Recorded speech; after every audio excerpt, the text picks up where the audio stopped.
Como siempre, para nosotros es un gusto que nos acompañe en esta emisión de Justicia en Evolución, este proyecto que se realiza gracias al Poder Judicial del Estado de Querétaro y, por supuesto, a la producción de Radio y Televisión Querétaro. Gracias por su sintonía. Hoy vamos a platicar con el director jurídico del Poder Judicial del Estado de Querétaro, el maestro Bolívar Rubio, sobre un tema que es de verdad pertinente, que tenemos que conocer todas y todos, porque pues muchas veces existe desinformación o existe mala información y vamos desconociendo los procesos que muchas veces necesitamos entender si es que en alguna circunstancia nos pudiésemos encontrar en algún momento. Y me refiero particularmente al procedimiento penal. Así que saludo el día de hoy a nuestro invitado. Muchísimas gracias por estar con nosotros. Maestro Bolívar Rubio, ¿cómo estás? Bienvenido. ¿Qué tal? Muchas gracias, Diana. Gracias por la invitación. A la orden. Pues fíjate que este es un tema que nos interesa a todas y a todos. El hecho de conocer qué pasa cuando sucede o cuando hay un delito que se presenta, ¿no? Y entonces entra en juego, pues, este concepto, ¿no?, del proceso o el procedimiento penal. Vamos a empezar por ahí. ¿Hay una diferencia entre procedimiento y proceso? Sí hay una diferencia.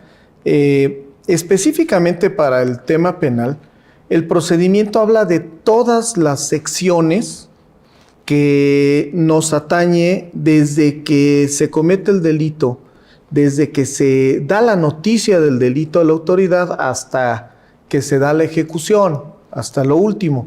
A todo eso le llamamos procedimiento. Y proceso penal, propiamente dicho, se le llama cuando ya interviene el Poder Judicial.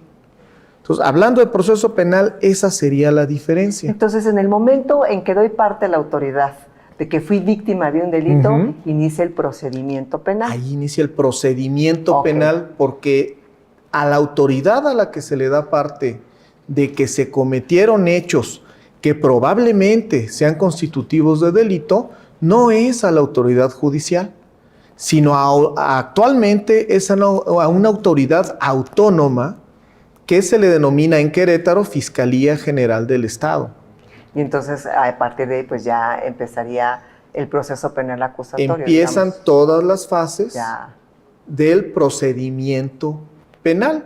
Penal porque a final de cuentas llega a una pena, a un castigo, a una sanción.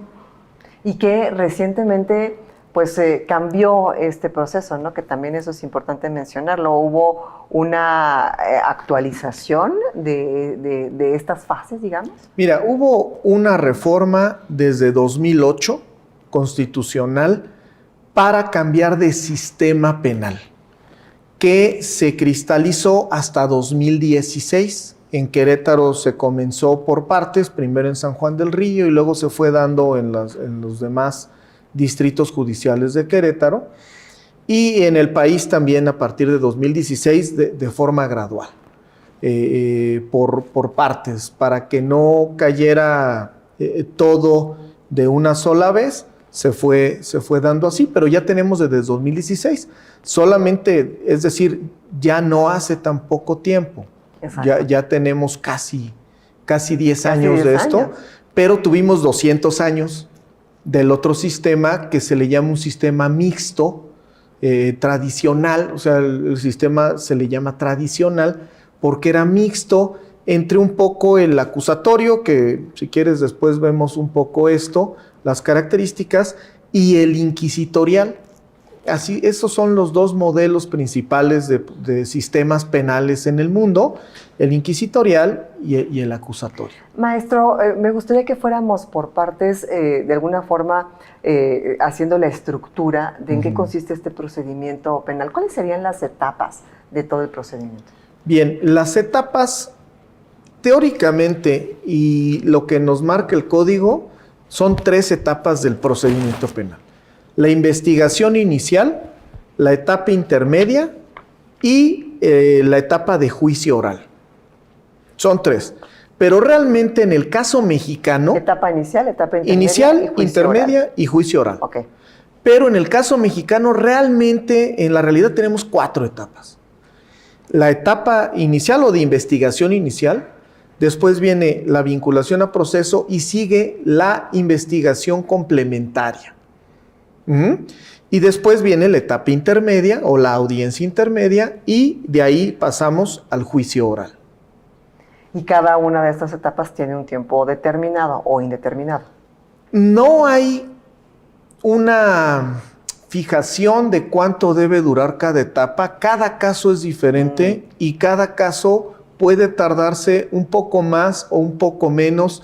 Va a depender de muchas cosas, de si hay detenido, de si fue en flagrancia, es decir, si al comisor del delito lo pudieron detener en el momento en que estaba cometiendo el delito, eso se llama flagrancia, o si fue detenido con posterioridad, depende de muchas cosas, cuánto se tarde cada etapa.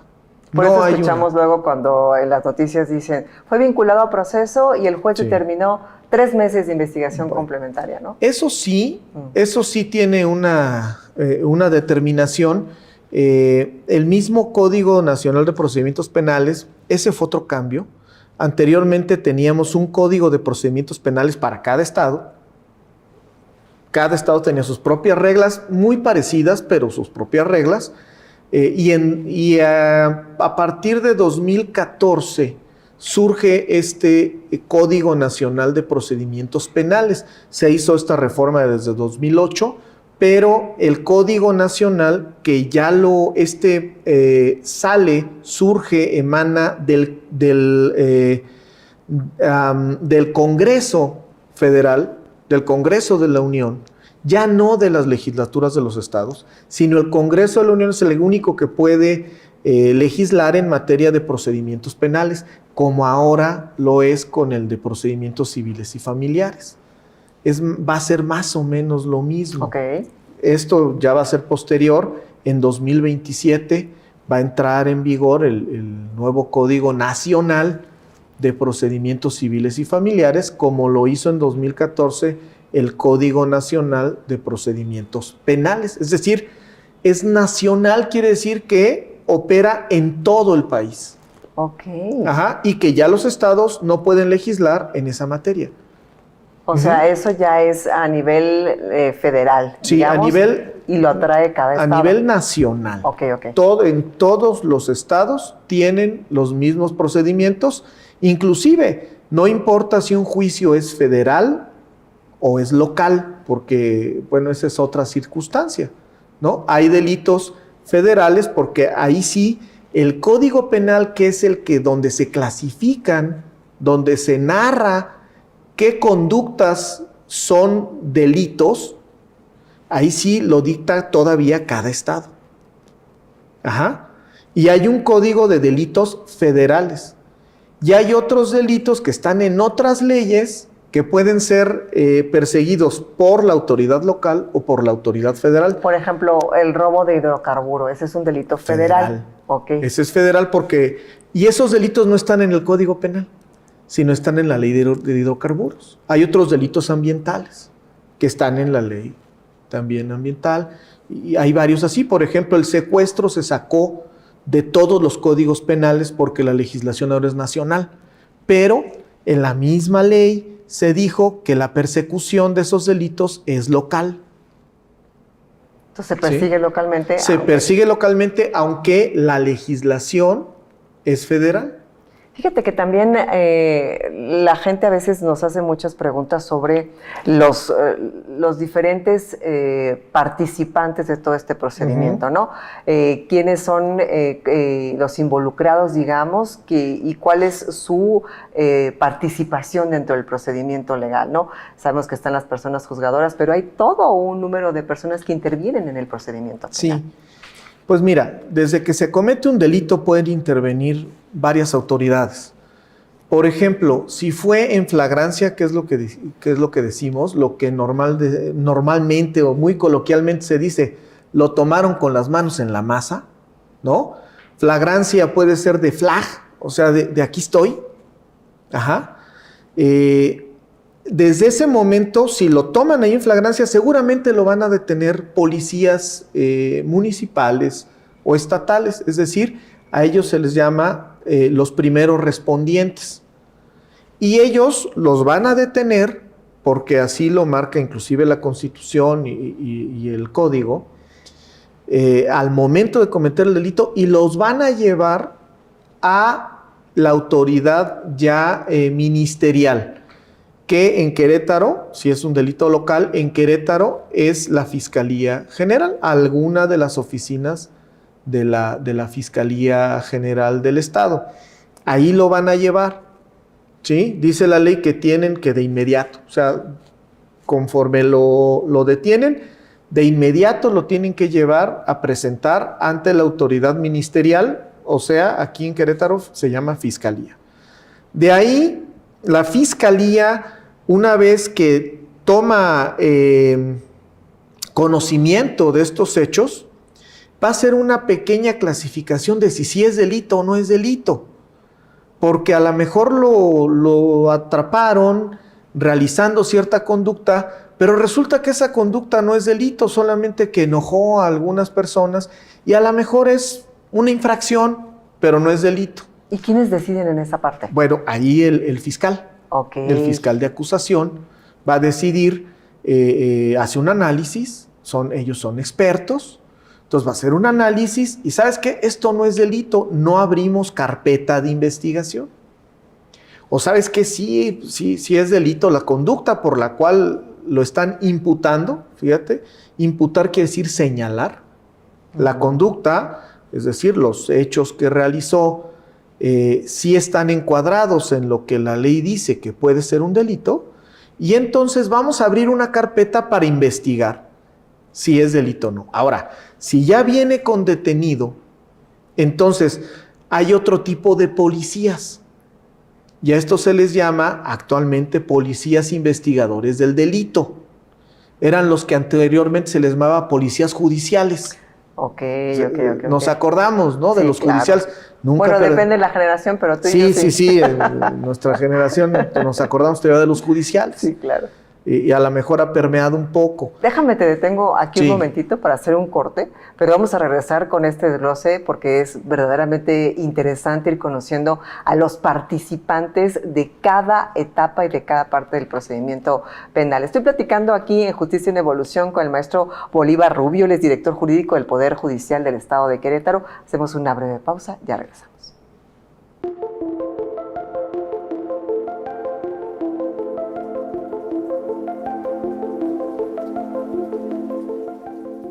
Muchísimas gracias por seguir con nosotros en Justicia en Evolución.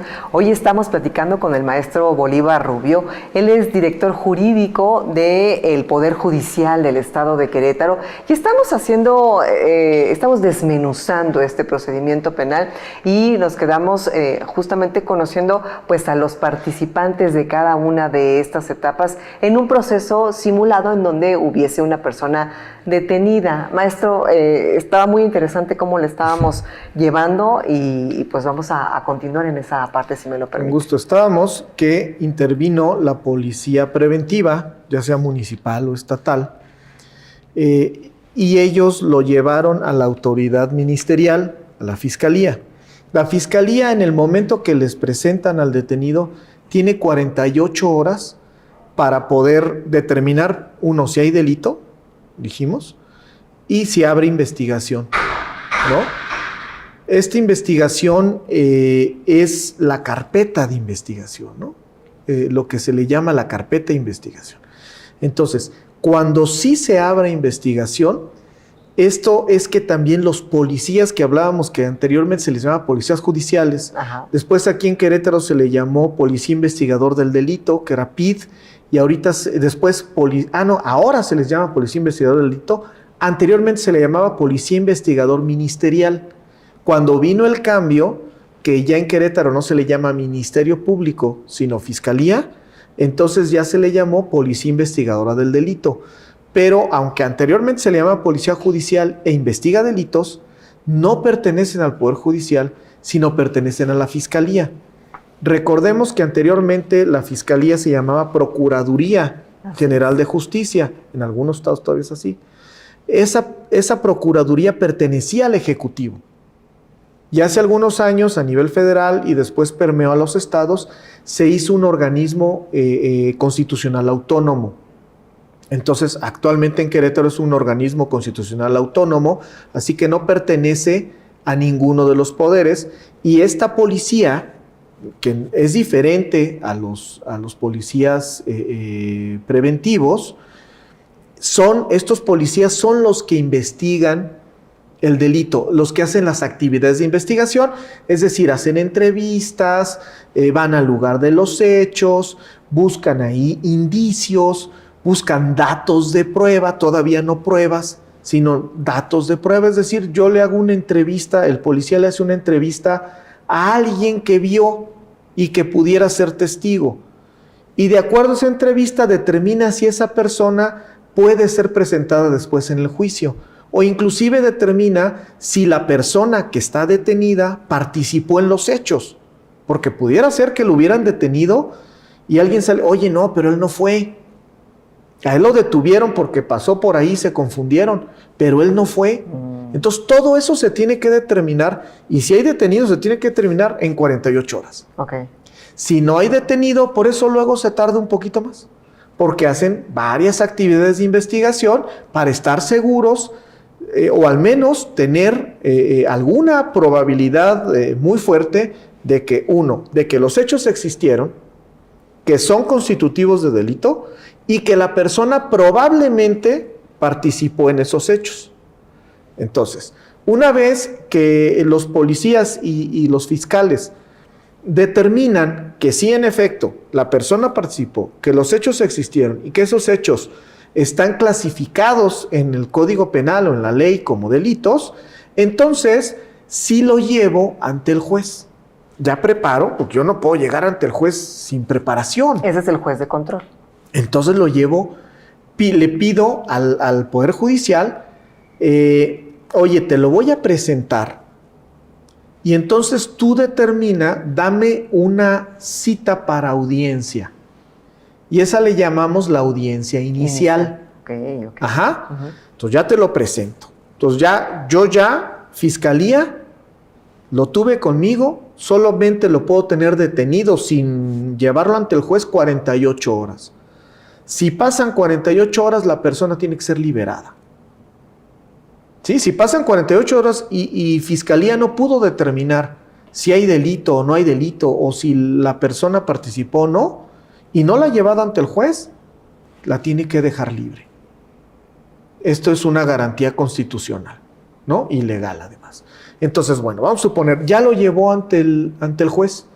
Entonces empieza a correr otro plazo, que es el que hablábamos, se le llama plazo constitucional. Okay. Y entonces el juez tiene 72 horas en el momento que se lo presentan para resolver la situación jurídica del imputado. Esto lo hemos escuchado mucho, ¿no? Que tiene que resolver la situación jurídica del imputado, es decir, si se le vincula, o sea, si se le amarra al proceso o no. O dice, no encuentro elementos para que se siga un proceso penal contra esta persona, la cual es señalada de probablemente haber participado en unos hechos que la ley marca como delito. ¿Cómo se le denomina a esa persona en esas 48 y en esas 72 horas? ¿Es el imputado o porque no está detenido? A ver, ¿O está detenido? Técnicamente, las autoridades le pueden llamar de varias maneras. Muy genéricamente le podemos decir imputado, o sea, es al que se le señala de haber cometido un delito. Por eso es imputado, eso quiere decir, al que se le señala. Normalmente los policías le van a llamar detenido, porque todavía no sabemos si se le va a imputar un delito o no. Entonces, en ese momento se le llama detenido. Oye, tengo un detenido. Tengo un detenido. Okay. ¿Sí? Ya después, cuando lo llevan a la fiscalía puede decir, tengo un probable. Es un probable responsable. Ajá. Porque todavía no lo señalo, pero es probable responsable. Hasta ahí, es decir, inclusive, hasta que se le dicta sentencia condenatoria y queda firme, es decir, que ya no hay ningún procedimiento que pueda tirar esa sentencia, es probable responsable. No es culpable todavía. Probable responsable. Pero entonces, cuando todavía no se le imputa, se le llama probable responsable. Cuando ya lo llevas ante la autoridad judicial, entonces le va a llamar imputado. Porque entonces ya le estoy señalando de que es probable que haya cometido un delito. Ajá, imputado. Inclusive, la fiscalía formula imputación, así se le llama en el argot y en la técnica y en la ley. Formula imputación, ¿qué quiere decir esto? Esto ya es en la audiencia, ¿no? Quiere decir que la fiscalía va a narrar todo lo que hizo la persona y por qué se le tiene ahí en ese momento. Eso es en la audiencia inicial. Pero eso ya es en la audiencia. Okay. Entonces, estábamos en que lo detienen, lo ponen ante el juez, y entonces el juez va a tratar de que la audiencia sea lo más rápido posible para no gastar esas 72 horas, porque también si pasan las 72 horas y el juez no ha decidido qué hacer con esa persona, va a quedar libre. Y después vas a tener que detenerlo por otros medios o citarlo, pero ya va a ser posterior. Esa persona va a quedar libre. Si no, entonces se le están violentando sus derechos procesales, que el derecho procesal es el principal derecho humano que tenemos en este tipo de procedimientos, el derecho al debido proceso. Entonces, supongamos que pasaron ya esas 72 horas y sí ahí se vincula proceso, ¿no? O sea, si es que antes, se determina que los elementos dan para... Antes de esas 72 horas, el juez tiene que dar una fecha, hora y fecha para la audiencia inicial. A ese juez le llamamos juez de control, porque va a controlar esa parte del proceso. Va a controlar a partir de ahí lo que pase, va a ser el director de ese proceso. ¿Sí? Entonces se lo presentan, el juez dice, a ver, realmente hay coordinadores de gestión que son los que dicen, el juez tiene tiempo a este día, a esta hora para la audiencia. Son los que programan las audiencias, pero eso ya es muy de lo administrativo, ¿no? Pero vamos a suponer, el juez es el que dice, tal día, tal hora va a ser la audiencia de vinculación a proceso o la audiencia inicial, así le vamos a llamar. Audiencia inicial. Esa audiencia inicial comienza, se presenta al imputado, ¿sí? Vamos a suponer, aquí está la sala, de un lado se pone al imputado y a su defensa, porque tiene que estar asistido por un defensor. Del otro lado está la fiscalía, al lado puede estar la víctima o el ofendido y su asesor jurídico, particular o de oficio. Igual el imputado puede tener un defensor de oficio o particular, ¿no? Esa es la trilogía procesal: el juez, la defensa y la acusación, o sea, quien acusa, que es la fiscalía. Pero también la víctima tiene el derecho de estar presente para poder pues hacerse valer y hacer valer sus intereses, ¿no? Bien, entonces, ¿cómo inicia? Se identifican todos y el juez le dice, a ver, fiscala, emite imputación. Ah, bueno, juez, fíjate que en tal día, tal hora, el señor que está aquí hizo esto y esto y esto, y entrevisté a fulano y se entrevistó a fulano, y tenemos indicios y datos de prueba que nos hacen creer que la persona que está aquí presentada participó en estos hechos que son constitutivos de un delito. ¿Sí? Entonces se le da la palabra a la defensa para que pueda contestar la imputación. Qué pena, Bolívar, que te voy a tener que interrumpir, pero vamos a tener que retomar esta conversación en otra ocasión aquí en Justicia en Evolución, porque es un tema que merece que lo platiquemos a detalle y por supuesto con un experto como tú. Entonces, si no lo permites, con gusto, hago la invitación al público para que nos acompañe en otra emisión de Justicia en Evolución para seguir detallando este procedimiento penal que vale la pena que lo conozcamos todas y todos. Muchas gracias. Gracias.